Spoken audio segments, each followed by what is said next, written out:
semana pasada la doctora Claudia Sheinbaum nombró a los 6 primeros integrantes de su gabinete. Y uno de ellos es Julio Verdaguer, que es un gran conocedor de temas rurales, ha estado en la FAO, ha sido representante de la FAO para América Latina, ha sido también integrante de organizaciones sociales rurales y recibió la invitación de Claudia Sheinbaum para formar parte del equipo que integrará, para encabezar la Secretaría de Agricultura. Julio, te agradezco mucho que estés en el octágono. ¿Quién eres, Julio Verdaguer? ¿De dónde vienes para la gente que no te conoce? Bueno, vengo de una familia, mi padre es fue un empresario, primero en la pesca, después en el turismo, parte del exilio español, tanto por el lado de mi madre como de mi padre, ¿no es cierto? Llegaron a México muy chicos después de que la República Española fue derrotada por el fascismo en Europa, y crecí en un ambiente, pues podrías llamarlo liberal o progresista, ¿no es cierto? Después me fui identificando con posturas de izquierda, ya como estudiante en lo que entonces era la Escuela Nacional de Agricultura, hoy día Universidad Autónoma de Chapingo, y pues ya el resto es historia. Viviste mucho tiempo en Chile, trabajaste en el gobierno chileno en temas de agricultura, luego también fundaste una organización llamada RIMISP que trabajaba con productores, pequeños productores en toda América Latina, luego fuiste representante regional de la FAO para América Latina.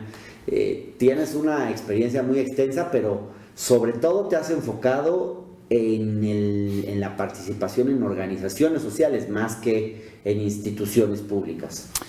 Sí, como tú dices, trabajé 2 o 3 años en el gobierno chileno. Cuando se recupera la democracia en ese país, me invitan a participar, ¿no es cierto?, en la construcción de políticas públicas para la agricultura campesina. Colaboré hasta hace no mucho con el gobierno del presidente Petro, que me invitó también como asesor de la entonces secretaria de Agricultura de Colombia, ministra de Agricultura se llama ahí, a trabajar en los temas del hambre, de la erradicación del hambre. Y he colaborado con muchos gobiernos de América Latina, pero también siempre con organizaciones sociales y movimientos sociales, porque mi trabajo siempre ha estado enfocado en la agricultura campesina, la pequeña agricultura, el desarrollo rural y la erradicación de la pobreza en el campo. Esos han sido mis 3 grandes ejes de trabajo. ¿Cómo es que conoces a Claudia Sheinbaum? ¿Cómo es que ella te invita a formar parte de su equipo? ¿Cómo es que hicieron clic? ¿Se dio una confianza entre ustedes? Mira, cuando yo termino de trabajar en la FAO, a través de amigos comunes, pues mando un mensaje que me gustaría platicar con ella, me invita un día a comer, me pregunta cómo veo yo el campo mexicano, le doy pues cómo lo veo yo, y al final de esa comida ella me dice, bueno, pues ¿por qué no me ayudas? No sé, yo le digo, bueno, exactamente para eso estaba buscando, ¿no? Y ahí empezamos, no nos conocíamos profesional ni personalmente de antes, y yo creo que la confianza se fue ganando de ella hacia mí poco a poco, como sucede, ¿no es cierto? Me iba pidiendo trabajos, notas, me consultaba, me preguntaba mi opinión sobre distintos temas. Yo me imagino que en ese proceso fue que me fue conociendo. Claudia Sheinbaum valora mucho el conocimiento especializado. Me imagino que le habrá interesado eso de ti. Tú tienes una preparación académica sólida, has trabajado en organizaciones que enfatizan mucho el conocimiento científico. ¿Eso ayudó a generar una simpatía entre ustedes? Yo supongo que sí, yo creo que cuando ella, yo creo que, o he sentido que cuando ella te consulta algo, claramente le importa que tu respuesta, ¿no es cierto?, tenga una respuesta que tenga fundamento. ¿No? Si no te digas, mira, estas son las causas del problema, estas son las soluciones, son las alternativas, y que eso demuestre una cierta rigurosidad y que no sean simplemente un lindo contador de cuentos. Pero yo creo que ella valora también mucho más tal vez que esto, pues el compromiso, ¿no es cierto? Es una persona que es un simple tecnócrata a quien yo finalmente pues puedo contratar o le puedo pedir, pero ya para una una invitación como la que me hizo después, pues sí creo que ella también fue viendo, a ver, este hijo de empresario, qué tan comprometido está con las cosas que son nuestra razón de ser, ¿no es cierto? ¿Y cuál es el plan en el mundo de la agricultura con esta administración? ¿Qué tanto se está buscando que haya continuidad? ¿Qué tanto hay que promover cambios? ¿Cuánto de continuidad? ¿Cuánto de cambios?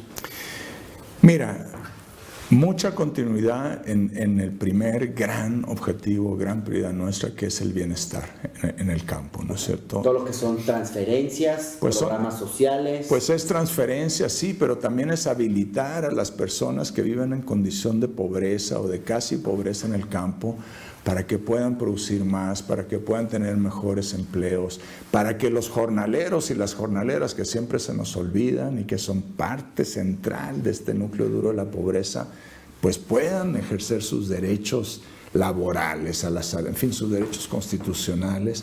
Todo eso tiene que ver con el paquete de bienestar, que es lo más importante. ¿Segalmex funciona? ¿Ha funcionado? Hay muchas críticas en la prensa en los casos de corrupción que se dieron ahí. Frente a la corrupción, nosotros no defendemos nada. Y yo estoy seguro que aquí la doctora Sheinbaum piensa igual, ¿no es cierto? A la corrupción se le combate, punto. Fin, no hay matices. Y claramente en Segalmex, ¿no es cierto?, hay una cantidad de procesos abiertos, hay gente detenida, hay gente que está fuera del país, pues está pidiendo su extradición, y hay muchas personas, funcionarios públicos y también empresarios que participaban en estos esquemas.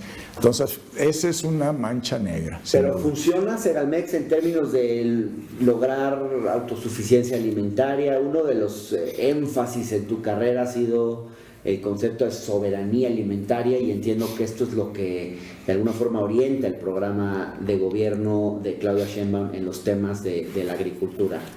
¿Qué me puedes decir sobre eso? Soberanía alimentaria es la brújula, ¿no es cierto? Si el país cada día es más soberano, que no solo si solo es autosuficiente, es más que eso, ¿no es cierto? Pero después podemos platicar. Segalmex se puede mejorar mucho. Más que Segalmex, ¿no es cierto?, lo que podemos mejorar es nuestra política de comercialización y de precios. Yo diría que Segalmex hizo un aporte con los temas de precios de garantía, pero todavía hay mucha tela que cortar y mucho que mejorar. Y desde luego, terminar de erradicar la corrupción, pues eso sin duda alguna. Entiendo que estás en contra del uso de organismos genéticamente modificados, de los llamados transgénicos.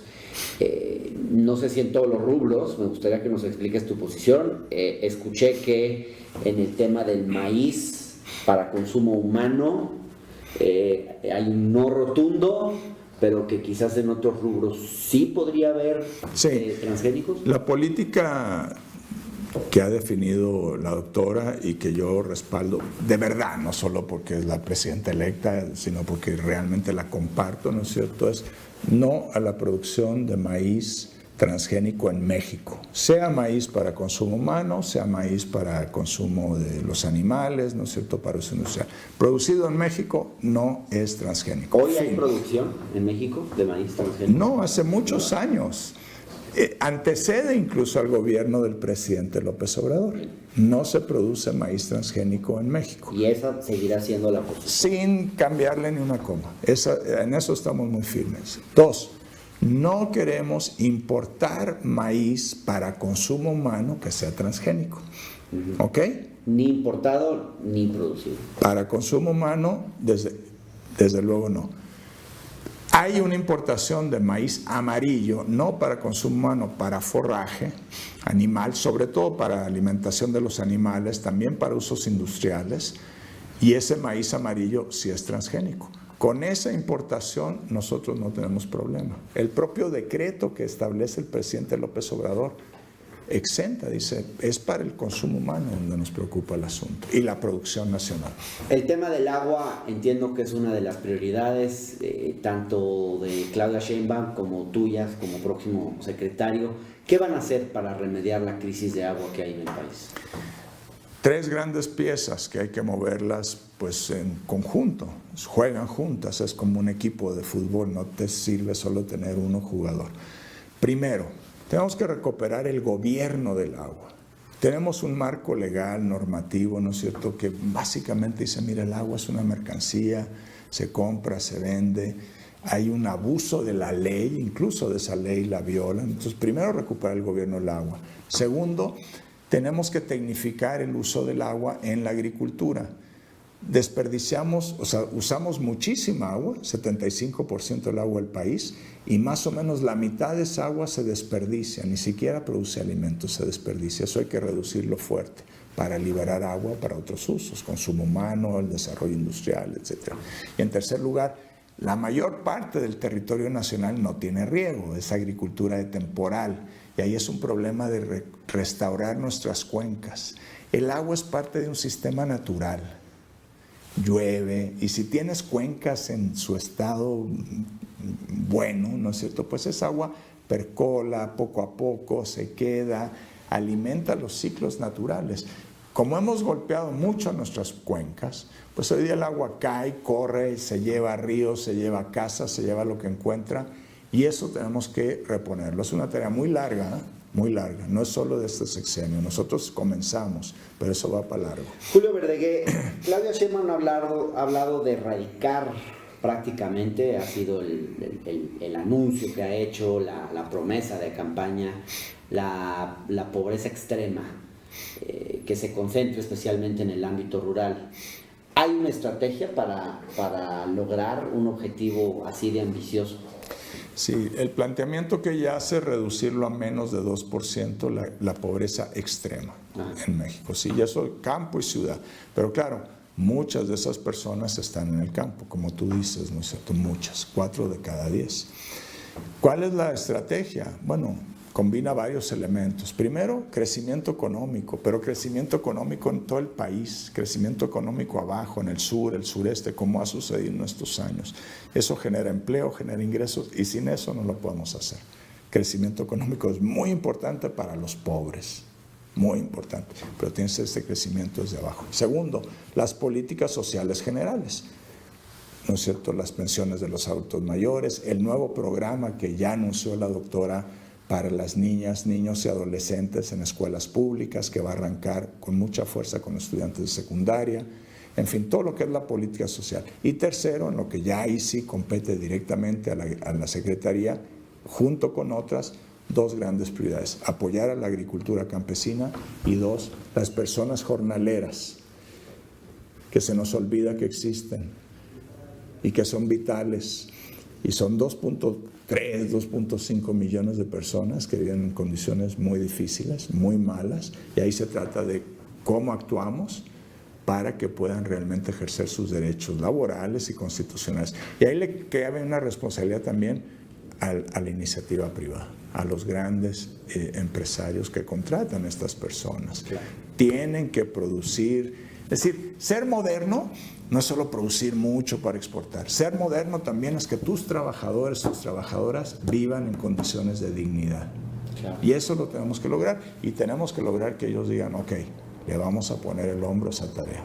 No solo el gobierno, también a ellos les toca una parte muy grande de este asunto. Sin duda. Julio Verdaguer, muchas gracias por estar en el Octágono, y éxito en tu próxima misión. Muchas gracias. Hernán. Un placer. Muchas gracias.